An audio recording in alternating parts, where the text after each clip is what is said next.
pessoal, sejam todos muito bem-vindos a mais um episódio do ScalaCast. Eu sou o Davi Gomes, host do podcast, e neste episódio nós vamos falar sobre vieses cognitivos e como a ciência de dados pode nos ajudar a evitar este tipo de problema.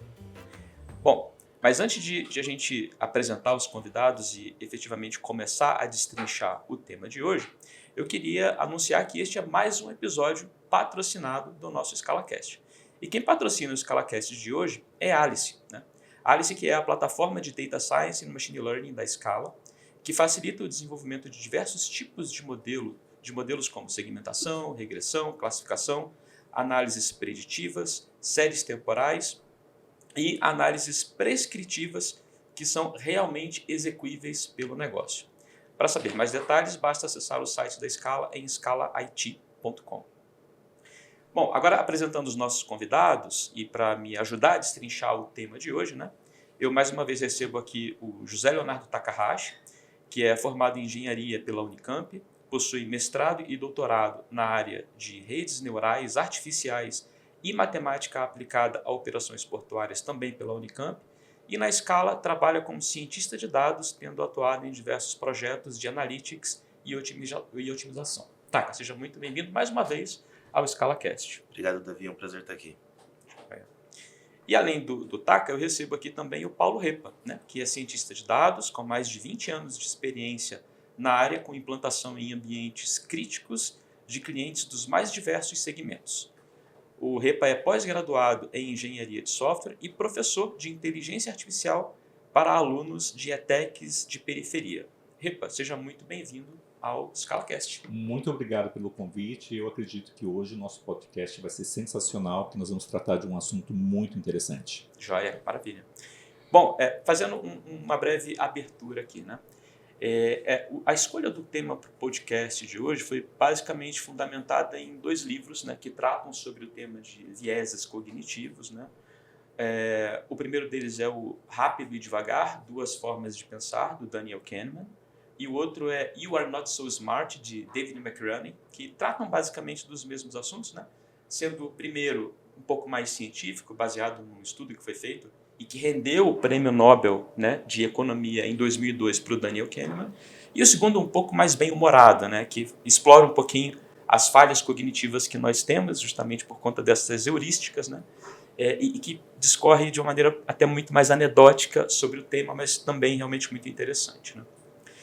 Esse trabalho do Daniel Kahneman, né, que lhe rendeu o Prêmio Nobel, ele é muito interessante porque em 2002 ele reforçou ainda mais a ideia de que nós, seres humanos, precisamos fundamentar as nossas decisões em fatos e dados, né? Então, ajudou bastante a solidificar esta ideia, no final das contas, né? E, curiosamente, por uma coincidência, né, em 2003 foi lançado o livro Moneyball, que em 2011 virou o filme Moneyball, né? Com Brad Pitt, inclusive, né? E que traz a história do time de beisebol, o Oakland A's, lá dos Estados Unidos, né?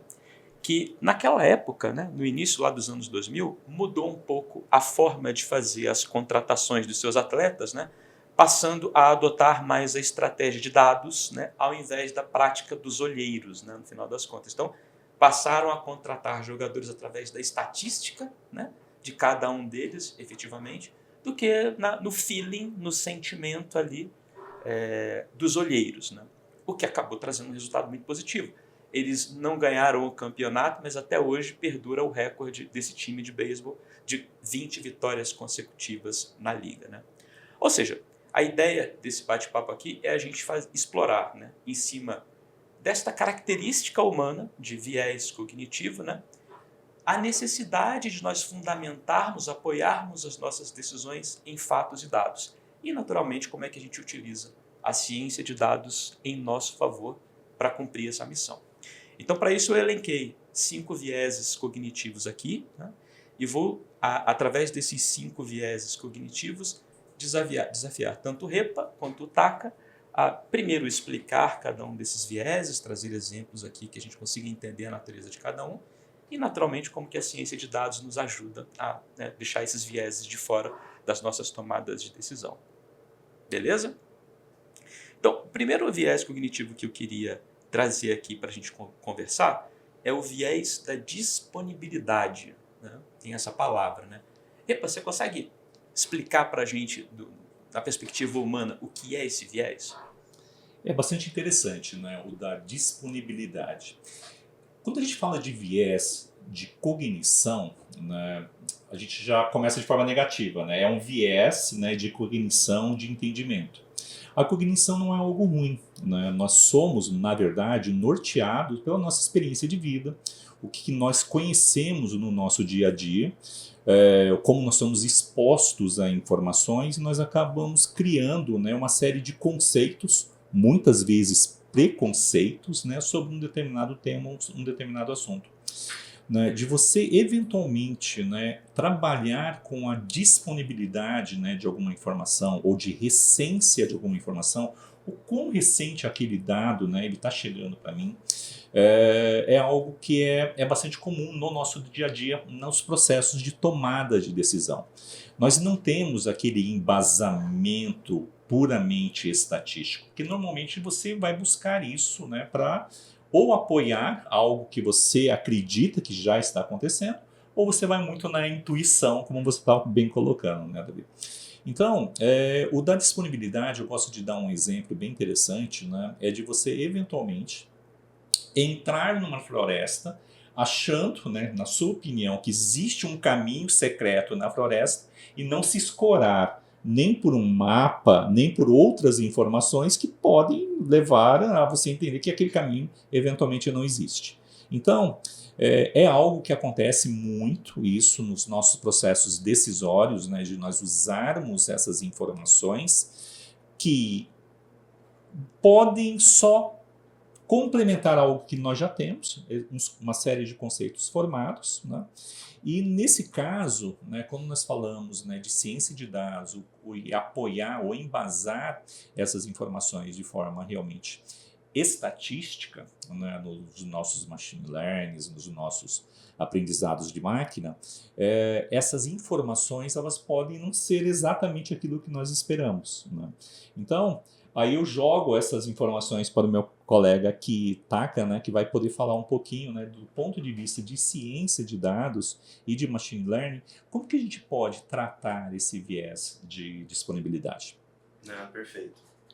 Eu gosto de pensar nessa parte de disponibilidade não só como um evento recente que fica muito claro na sua cabeça, então é o primeiro gatilho que você tem quando pensa no tema, mas também sobre realmente disponibilidade de informações quando isso é veiculado. De disponibilidade eu gosto muito de pensar quando tem, por exemplo, um acidente de avião.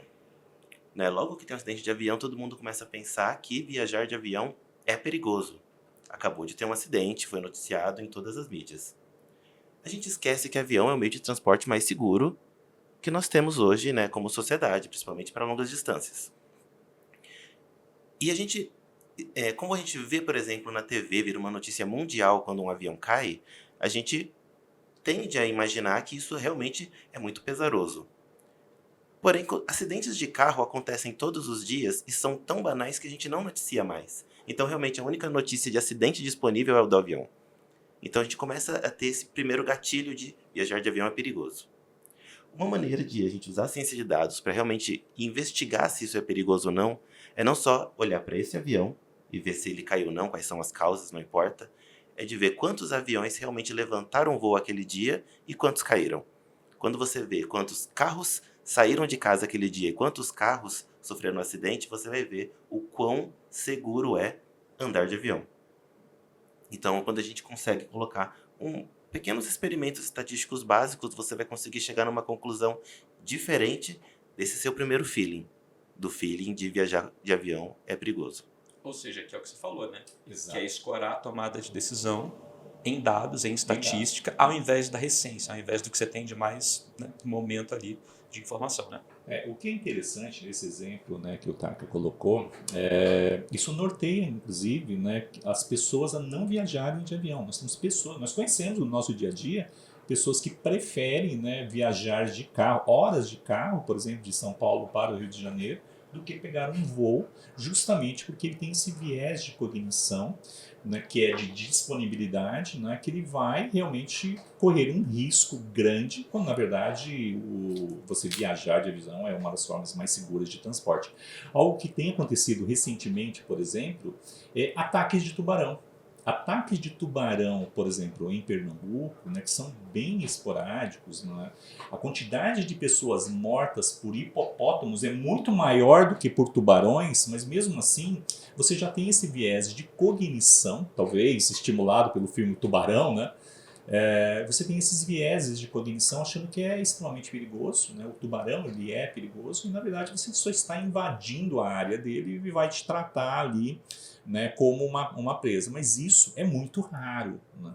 Então você realmente tomar decisões, não vou passar as minhas férias em Recife por causa dos ataques de tubarão, é um bom exemplo de disponibilidade, né, de viés de disponibilidade. Então é um assunto bastante interessante.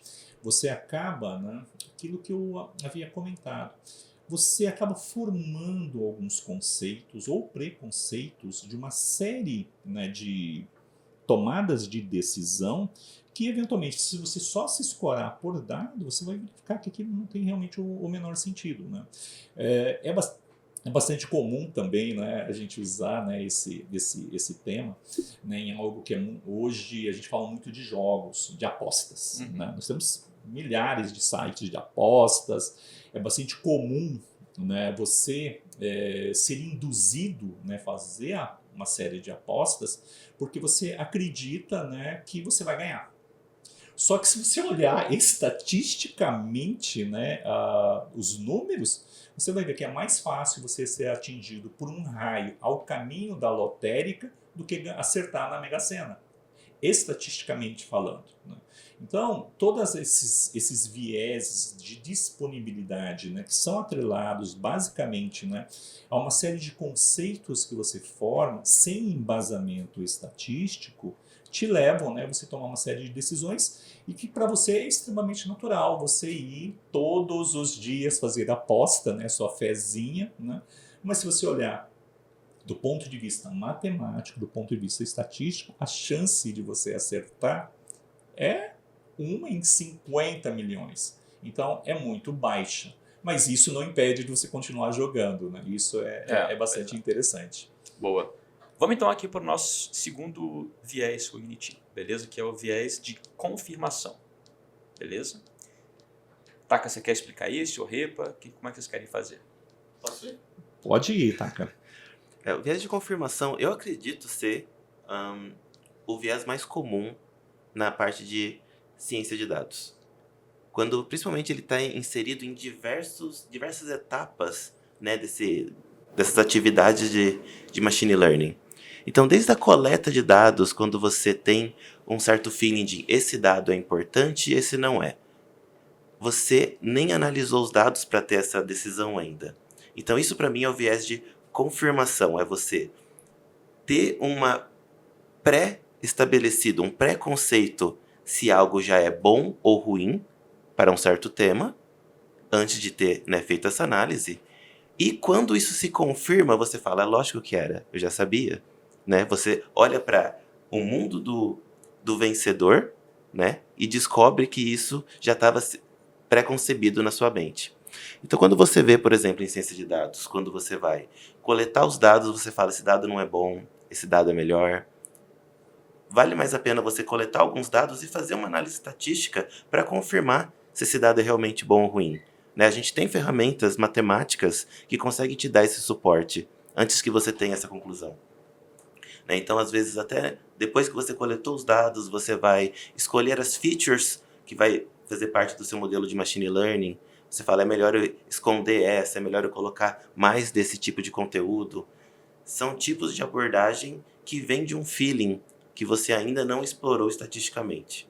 Então é assim que eu gosto de pensar no viés de confirmação. Ou seja, a pessoa não está procurando a resposta, está procurando aquela resposta que ela quer. É isso Exato. mesmo? Exatamente. Olha só, nós temos um exemplo bem interessante, né? Principalmente no mundo de dietas. Né? Surgem todos os dias novos tipos de dietas. Né? Vou falar de dietas de redução de carboidratos, por exemplo, ou uma dieta, né, baseada exclusivamente em proteína. Aí você vai e vou fazer pesquisas, né? E vou querer confirmação que se eu me alimentar somente de proteína, cortar qualquer tipo de carboidrato e eu só buscar pesquisas, né, que busquem esse tipo de confirmação, por exemplo, eu já vou estar totalmente enviesado, né? Eu já estou buscando respostas em pesquisas que vão amparar a minha crença, né?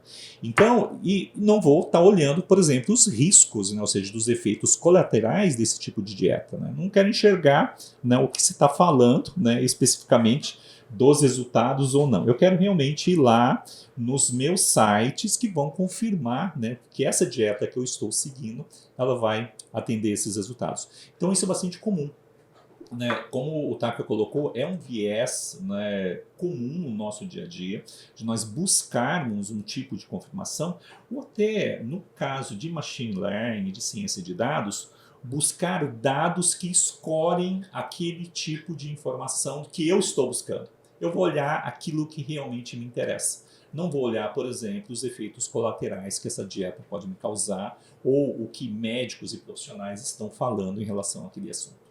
Assim, a gente está trazendo alguns exemplos bem lúdicos aqui, né? Mas é claro que isso também afeta o executivo, né? Então, nas decisões que ele vai tomar, muito provavelmente ele vai carregar com ele o viés de confirmação das pesquisas que ele vai fazer antes de tomada de decisão e coisas dessa natureza. É por aí também? Eu acredito que sim, né? A partir do momento, né, do ponto de vista de um executivo, né, tomando decisões, né, onde vai olhar, né, numa série de ações de investimento, né? Vamos isolar, entende que um determinado executivo ele tomou, já reservou no seu planejamento orçamentário um budget, né, para se dedicar àquele valor para campanhas de marketing focado num determinado segmento, né? Sem olhar, né, se aquele determinado segmento realmente vai dar o resultado esperado, né, do que ele, por exemplo, o aumento das vendas, né? Então vamos supor, né, esse executivo ele já separou um budget para uma campanha publicitária que vai, na verdade, reforçar um entendimento dele, cognitivo dele, não escorado por dados, que aquilo vai dar algum tipo de retorno. Então isso é bastante comum, né, quando você vai fazer, né, um tipo de estudo, né, prévio, né, você se escorar, né, por ciência de dados. Eu vou dar um exemplo, né? Eu tenho um grande cliente, né? Esse cliente, né, ele faz alguns tipos de estudos, né, de campanhas de final de ano. Então ele vai fazer uma campanha de marketing com uma grande atriz, com uma criança, falando, né, sobre o final do ano, e ele quer saber, né, qual é a penetração, qual é o resultado para a marca, né? Isso vai ser bom, isso vai ser ruim, mas ele já tomou a decisão da campanha. Né? Ele já escolheu os atores, né? Ele já escolheu os intelectores, ele já separou, né, todas as ações. O que ele vai querer? Ele vai querer, entende? Olha, cientista de dados, me confirma que essa campanha vai ser boa, que vai ter grande penetração, que ela vai ter engajamento. Né? Então, quando você faz o processo analítico das informações, você vai falar, olha, a campanha vai ter um bom resultado, e aí o executivo já fica feliz, né? Só que o engajamento ele vai ser baixo, né? Ou seja, se olhar os dados, entende? Você vai ter um engajamento de 72 horas da sua campanha, que é muito baixo. As pessoas não vão se lembrar dessa campanha depois de uma semana. Então, todo aquele investimento que você fez, baseado, né, assim, do ponto realmente de vista de tomada de decisão com dinheiros envolvidos, né, é um risco muito alto. Esses estudos você precisa fazer bem antes, né? Ou seja, você já ir para o jogo quando você já tem as informações bem embasadas e não baseada, né, no que você realmente capturou, né, ao longo da sua carreira, né, que você viu que pode dar resultado, ou muitas vezes até por recência, né, Taka? Ou seja, ele viu uma criança, né, soletrando palavras complicadas, fala, não, eu vou colocar essa criança, né? Hã? Se impressionou por Se aquilo. impressionou aqui, não, eu vou colocar essa pessoa, né, para fazer a minha campanha de final de ano, que eu acho que vai dar resultado. Né? Então, essas características todas, ela realmente confirmam, né, esses vieses que nós temos, que não estão escorados por dados, né? Então, se você fizer realmente algum estudo prévio, preditivo, eu posso sair com uma prescrição do que seria mais adequado, né, para aquele tipo de situação. Boa, maravilha. Vamos então para o terceiro viés cognitivo que a gente tem aqui na nossa listinha, né? Que é o viés de retrospectiva, ou falácia da narrativa. Quem de vocês dois quer explicar sobre isso daí? Eu gosto de pensar nesse viés, né, eu chamo ele de o viés do sobrevivente, certo? Né, a história contada por quem venceu, por quem sobreviveu, né, esse momento. Então seria, por exemplo, quando você vê alguém ou muito famoso, muito rico, alguém de destaque, e ele começa a te contar a história dele, de como que faz para chegar no mesmo patamar que ele, como se fosse uma receita de bolo. Né? Se você seguir esse passo a passo, você chega no mesmo resultado que ele obteve. Né? Esquecendo, talvez, de que se a gente pegar essa mesma receitinha e colocar para 1000 pessoas fazerem, será que as 1000 vão chegar no mesmo patamar que você tem?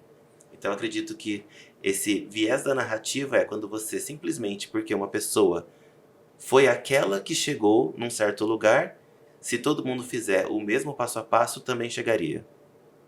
Né? Mas vai vender 1000 livros. Mas vai vender 1000 livros. Isso é bastante interessante, né?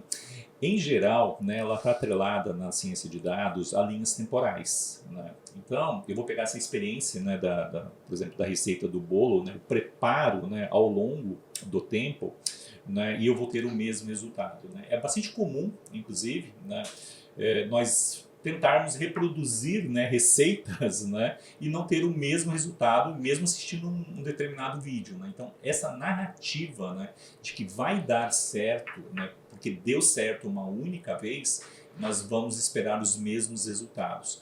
Então, em ciência de dados isso também acontece muito, isso é bastante comum. Faz parte, na verdade, dos nossos estudos, né, de fazer uma análise mais profunda para verificar se eventualmente nós não temos nenhum tipo de disrupção nesse processo, né? Quando eu levo isso, por exemplo, para os meus estudos de cadeias logísticas, onde eu vou ter uma ruptura da minha cadeia de suprimentos, que faltou alguma demanda num determinado período, por sazonalidade. Eu sou uma indústria, por exemplo, que faço ketchup, né? E tem toda a minha linha de tempo, eu estou esperando, né, que num determinado período, num determinado mês, eu tenho a minha safra, vou assumir isso como uma verdade, que eu vou ter aquela safra e vou produzir tantas garrafas de ketchup, né? E aí eu tenho uma ruptura dentro da minha cadeia, eu não tenho aquela safra, né? Aconteceu algo, né, fora do meu controle, né, que foi bem disruptivo, e eu acabo não tendo aquele meu resultado.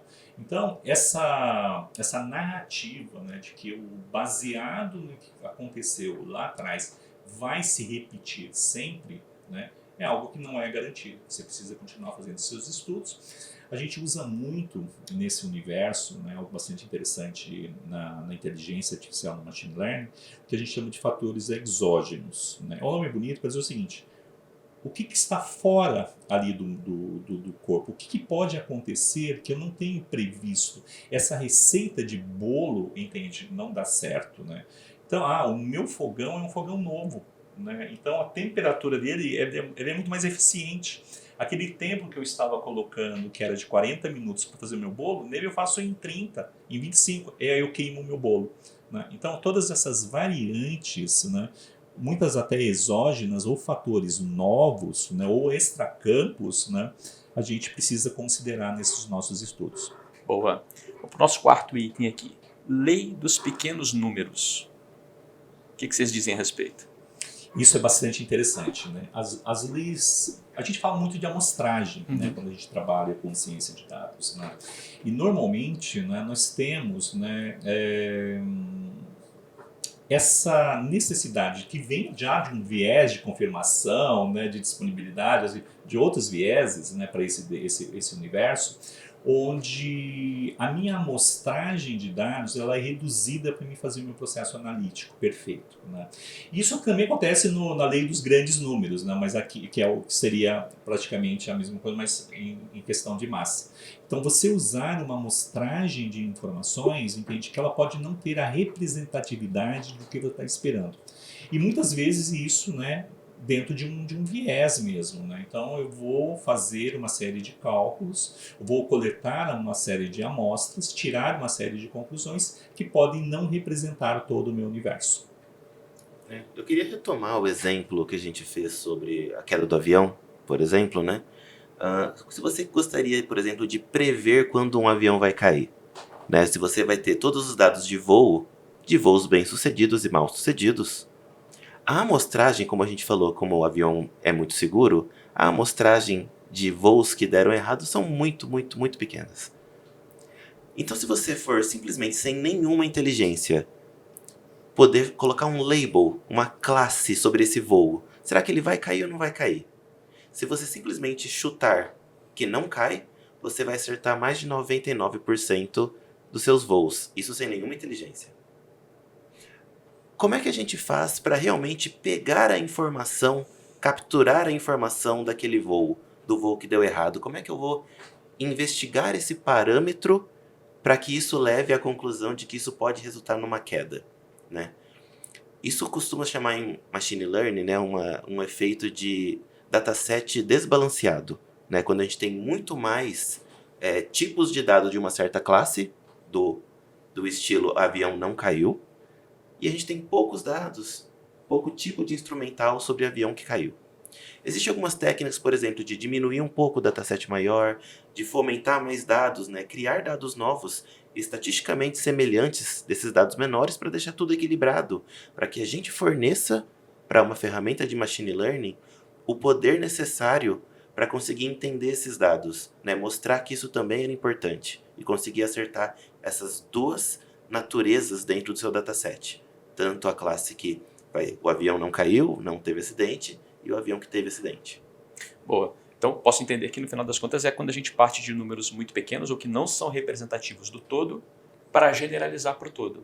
Exato. Por exemplo, nós três aqui, o Taka, torcedor do Corinthians, nós dois da Repa, torcedores do Fluminense.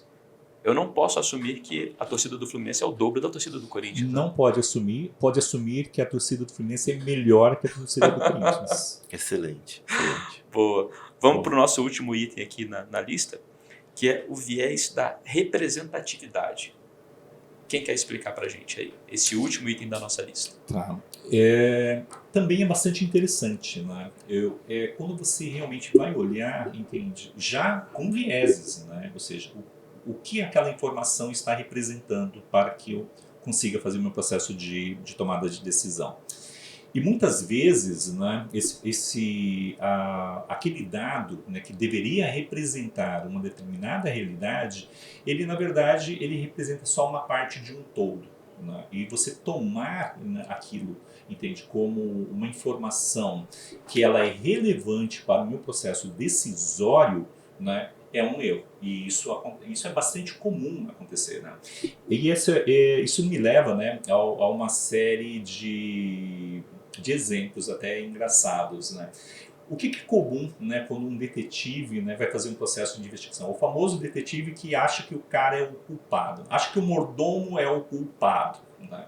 Então, ele já assume, né, entende, que não importa as pistas, não importa, né, o que está acontecendo no meu processo de investigação, eu já vou considerar, né, que o mordomo é o assassino. Eu já vou considerar ele como a representatividade daquela minha informação. Então, isso acontece bastante, né, nos nossos processos. E quando você... Eu tenho até algo que a gente usa muito, né, na parte de fraude, né, e o Taka conhece bem, que é a lei de Benford, né, que dado uma série de números, né, inteiros, né, isso vocês podem aplicar no dia a dia de vocês. A maior parte de dígitos aleatórios que você coloca, 30% começam com o número 1 e vai diminuindo. né? Então é muito grande. Então, se você pensar, entende, nos seus extratos, pega o seu extrato bancário e note, né, que se você for verificar todos os seus dígitos de valores, 30% daquele volume começa com o número 1 e depois vão diminuindo ali na cadeia. Para muita gente começa com um sinal de menos. Para muita gente começa com o sinal, mas normalmente depois do menos é o número 1. E a gente usa muito, né, a lei de Benford, inclusive em processo de fraude, declaração fraudulentas de imposto de renda, quando a pessoa lança uma série de valores começando com 7, um número mentiroso, né, todo mundo começa lá, dados aleatórios, a gente joga um 7, né, de cara você sabe que aquele dado foi fake, né, por exemplo. Então, o da representatividade, né, nós temos essas características, né, de considerar, né, a relevância daquela informação num processo analítico ou de tomada de decisão, que na verdade ele não tem uma escoragem real, né, ou de representação. Eu queria tentar dar um exemplo aqui, né, meio lúdico, depois a gente vê se faz sentido. Imagine uma moça, Bruna, aleatória. Bruna, ela é formada em filosofia. Durante o seu período na faculdade, liderou, né, um certo movimento ativista pela preservação do meio ambiente do nosso planeta como um todo. Continuou fora da faculdade, né, lecionando e continuando em algumas paradas de ativismo da parte de veganismo. E eu gostaria de fazer uma pergunta para você. O que você acha que é mais provável? Que Bruna é uma caixa de um banco? Ou que Bruna é caixa de banco e participa hoje do movimento feminista? Com essa descrição, talvez a segunda opção. Certo. O que a gente fez aqui, né? A gente contou uma história que não é relevante para a pergunta, certo? E eu te dei 2 universos, 2 campos de diferentes tamanhos. Um é o universo de pessoas que trabalham como caixa de banco, e um outro universo que são pessoas que trabalham como caixa de banco que são feministas, que é um universo menor, completamente contido por esse. E quando eu te pergunto o que é mais provável, a resposta correta é o tamanho maior, o grupo que contém mais pessoas ali. Mas a gente tem esse viés da representatividade que é colocar uma certa roupagem, né, um certo tipo de estereótipo na pessoa, onde se ela tem certos tipos de características, talvez ela tenha mais alguns que nós já associamos mentalmente. No nosso quesito de machine learning, eu gostaria de levantar uma questão que é: a gente espera padrão nos dados. É justamente isso que acontece nos nossos modelos, né? Nós treinamos um certo tipo de modelo com dados que têm um certo padrão e resposta. E agora, para dados que não temos a resposta, a gente vê qual que é o padrão mais similar para encaixar ele e dizer: esse dado aqui eu não sei a resposta, mas ele é muito parecido com esse aqui. Será que justamente o que a gente faz e que dá tão certo, né, que é explorar esse estereótipo dos dados, né, já não leva esse viés, né? A gente inventou uma ferramenta que é justamente explorar o viés da representatividade. Eu queria ver com o Rê o que ele acha. Isso é um ótimo exemplo, né? Trazendo assim para o nosso mundo, né, o mundo de executivos, né, e análises de risco, por exemplo, análise de risco financeira, né? A gente usa muito isso. Né? Nós fazemos a análise, a gente verifica o histórico de crédito de uma determinada pessoa e de comportamento de compras, e a gente acaba, né, querendo encaixar essa pessoa, né, dentro de um determinado conjunto de dados, né, e preenchendo alguns gaps de informação. Né? E você assume gaps de informação sem que ele esteja escorado numa realidade. Né? Então ele deve pertencer a esse conjunto de bom pagador, mal pagador, eu vou aumentar, entende, a taxa de juros, que o risco dele vai ser maior. Nós temos uma história bem interessante, né, que é a história dos microcréditos. Uma iniciativa, né, de bancos de microcréditos que nasceu na Índia. Né, onde você olha realmente para a classe mais desprivilegiada, a classe mais pobre, né, e se você não vou correr risco de fazer nenhum tipo de empréstimo, porque eu não vou receber esse meu dinheiro de volta. E lá eles fizeram uma ação de emprestar valores, somas bem pequenas, a pessoa precisa de dinheiro para comprar 1000 tijolos, um saco de cimento, algo microcrédito mesmo. né? E lá eles também entenderam, né, que a mulher é melhor pagadora. Então eles só faziam empréstimo, por exemplo, para mulheres pobres, né? E sempre consideraram aquilo um altíssimo risco, né? Ou seja, é rasgar dinheiro, né? O microcrédito deu muito certo. A taxa de inadimplência é inferior a 2%. As pessoas vão lá, quitam o seu crédito, buscam novos créditos e são excelentes pagadores. Se a gente traz isso para a nossa realidade, por exemplo, a gente pode ter esses dados totalmente enviesados, né? A gente pode ter um comportamento totalmente desbalanceado, como o Taco falou, porque nós colocamos lá dentro, né, uma série de representações que na verdade não existem, né? Ou você vai interpretar de uma forma diferente. Isso leva para mais um tema que está bastante em alta agora, que é sobre a gente ter IAs responsáveis, né? O termo fairness, onde a gente consegue excluir esse tipo de viés, principalmente social, dos nossos dados para que as análises sejam mais fiéis, né?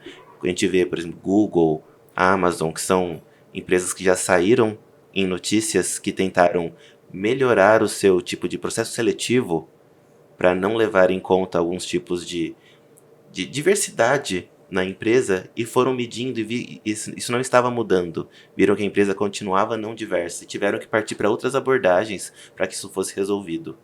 Legal. Bom, Taka, Repa, muito obrigado aos dois por terem contribuído aqui com mais esse episódio do ScalaCast. Como é que as pessoas acham vocês no LinkedIn? Meu LinkedIn é TakahashiJL. Paulo.repa. Ótimo. Muito obrigado. Acho que a gente talvez até tenha que ter um próximo para abordar outros vieses cognitivos. Bastante interessantes, né? Eu, por exemplo, daria uma sugestão num próximo, né? Não é da Beyoncé, é Halo ou Halo, né? Que é um viés que acontece muito, né? Quando você trabalha com amostras contaminadas, né? Ou seja, você de imediato, né, já tem uma série de preconceitos, né? E as suas amostras de dados já estão contaminadas. Aguardo o próximo convite. Boa, já fica para a próxima. Muito obrigado. Muito obrigado a todos que tiraram alguns minutinhos para assistir aqui o nosso ScalaCast. Até a próxima.